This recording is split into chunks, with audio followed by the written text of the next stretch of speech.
Hello my lovely viewers, আসসালামু আলাইকুম। আজকে আমি আপনাদের সঙ্গে শেয়ার করতে যাচ্ছি আফগানিস্তান, পাকিস্তান, ইন্ডিয়ার খুব ফেমাস একটা কাবাব, সেটা হচ্ছে চিকেন টাংরি কাবাব।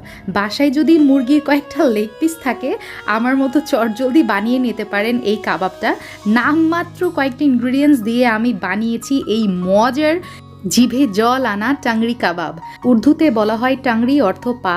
সো পা দিয়ে অর্থাৎ চিকেনের পা দিয়ে যেই কাবাবটা করা হয় সেটাই হচ্ছে টাংরি কাবাব। সো চলুন দেখে নিই আমি কিভাবে এই কাবাবটা বানিয়ে ফেলছি। আসলে আজকে ইফতারিতে কি বানাবো সেটা চিন্তা করতে করতে ফ্রিজ খোলার পরে দেখলাম কয়েকটা লেগ পিস আছে, তো সেটাই বের করে চটজলদি প্রিপারেশন শুরু করে ফেলেছি। 4টা লেগ পিস নিয়েছি, তাতে দিয়ে দিলাম লবণ 1/2 চামচ এবং মরিচের গুঁড়ো 1 চামচ, আদা বাটা 1 চামচ, রসুন বাটা 1 চামচ দিয়ে খুব ভালোভাবে চিকেনটাকে মাখিয়ে নিচ্ছি।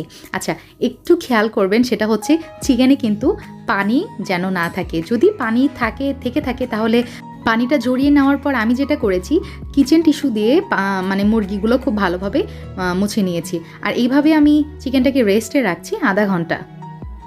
আচ্ছা, এইদিকে আমি মূল টাংরি কাবাবের যেই স্পেশাল মশলাটা সেটা করে নিচ্ছি। একদম পানি ঝরিয়ে নিয়েছি 2 টেবিল চামচ টক দই, তাতে দিয়ে দিলাম বেসন 1 চা চামচ, তার সাথে দিয়ে দিলাম জিরা গুঁড়া 1/2 চা চামচ এবং আরও আমার লাগছে গরম মশলা গুঁড়া। এটা আমার শাহি গরম মশলার গুঁড়া, ডেসক্রিপশন বক্সে লিঙ্কটা দিয়ে দিব, আপনারা চেক করে নেবেন। 1 চা চামচে দিয়েছি। আর এখানে লাগছে আমার গোলমরিচ অর্থাৎ ব্ল্যাক পেপার পাউডার, সো এটা দিয়েছি 1/2 চা চামচ। আর গলে নেওয়া বাটার আমি এখানে ইউজ করছি 1 চা চামচ। সো সবগুলো উপকরণ একসাথে খুব ভালোভাবে এখন কম্বাইন করে নিব। আচ্ছা, বাটারের পরিবর্তে আপনারা চাইলে কিন্তু ঘি ব্যবহার করতে পারেন। দেখতে পাচ্ছেন আমার সবগুলো মশালা স্পেশাল যেটা টাংরি কাবাবের মশালা একদম রেডি। এখন এই যে আমার চিকেনটা ম্যারিনেট করে রেখেছিলাম আধা ঘন্টা, সেই চিকেনের মধ্যে আমার এই টাংরি কাবাবের মশলাটা দিয়ে দিচ্ছি।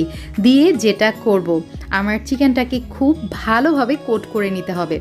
এভাবে মাখিয়েও আপনারা কিন্তু আধা ঘন্টা রেস্টে রাখতে পারেন। আর যদি নাও রাখেন তাও সমস্যা নাই, কারণ ইফতারিতে তো আমার চটজলদি এটা ভেজে মানে কমপ্লিট করতে হবে, তারপর রেসিপি আপনাদের সঙ্গে শেয়ার করতে হবে, সো অনেক কাজ। যাই হোক, লবণটা আমার কাছে একটু কম মনে হয়েছে, সো আমি আবার একটু সামান্য লবণ অ্যাড করেছি এবং তার সাথে সাথে 1 টেবিল চামচের মতো লেবুর রসও অ্যাড করে দিলাম। ব্যাস, আমার চিকেনটা কিন্তু মেখে নেওয়া কমপ্লিট হয়েছে। দেখতে পাচ্ছেন একদম সব দিকে ভালোভাবে কোট করে নিয়েছি।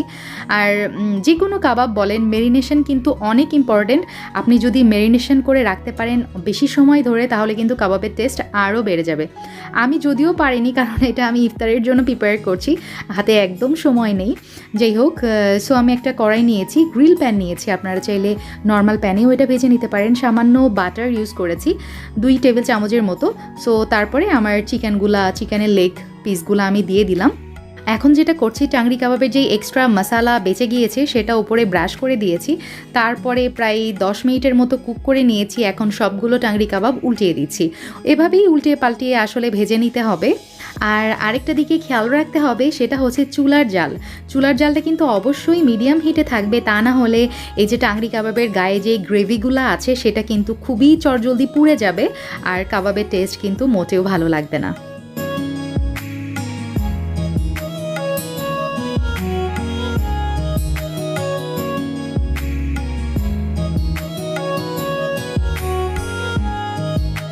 আলহামদুলিল্লাহ, আমার কাবাবগুলো কিন্তু ভেজে নেওয়া হয়ে গেছে।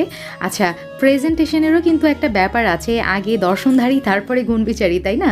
সো আমি যেটা করেছি, কাবাবের পায়ের সাথে এই এক্সট্রা করে ফয়েল পেপার একটু ছোটো ছোটো পিসেস করে কেটে তারপরে একটু মুড়িয়ে দিয়েছি। সো দেখতেই পারছেন লুকস কতটা মানে শাহি লুকস চলে আসছে, একটা রাজকীয় ভাব চলে আসছে, তাই না? যাই হোক, আপনারা চাইলে এভাবেও সার্ভ করতে পারেন বা নর্মালিও সার্ভ করতে পারেন, it's up to you, but test নিয়ে কোনো কম্প্রোমাইজ হবে না বস। যাই হোক, আজকের আমার রেসিপি কেমন লেগেছে প্লিজ লেট মি নো। যদি ভালো লাগে please give me a thumbs up and follow my FB page and subscribe my YouTube channel. আল্লাহ হাফেজ।